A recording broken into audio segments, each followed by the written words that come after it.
தமிழகத்தில் மீண்டும் ஆட்சி அமைக்கும் முதல்வர் ஜெயலலிதாவுக்கு தொலைபேசி மூலம் தொடர்பு கொண்டு பிரதமர் நரேந்திர மோடி வாழ்த்து தெரிவித்துள்ளார்.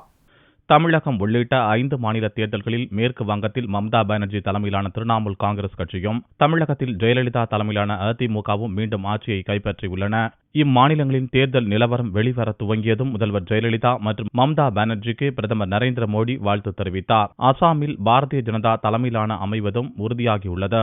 இதுகுறித்து ட்விட்டரில் கருத்து தெரிவித்துள்ள பிரதமர் நரேந்திர மோடி, இந்த வெற்றி வரலாற்று சிறப்புமிக்கது என்றும் கூறியுள்ளார். பாரதிய ஜனதா கட்சி மீது நாடு முழுவதும் மக்கள் நம்பிக்கை கொண்டிருப்பதாகவும், அனைத்து துறைகளிலும் அனைத்து தரப்பினரையும் உள்ளடக்கிய வளர்ச்சியை ஏற்படுத்தும் கட்சியாக பாரதிய ஜனதாவை மக்கள் கருதுகின்றனர் என்றும் அதில் கூறியுள்ளார். இதற்கிடையே முதல்வர் ஜெயலலிதாவுக்கு தொலைபேசி மூலம் தொடர்பு கொண்டு கவர்னர் ரோசையா வாழ்த்து தெரிவித்தார். அதேபோல் ஒடிசா முதல்வர் நவீன் பட்நாயக்கும் முதல்வர் ஜெயலலிதாவை தொலைபேசி மூலம் தொடர்பு கொண்டு வெற்றிக்கு வாழ்த்து தெரிவித்துள்ளார்.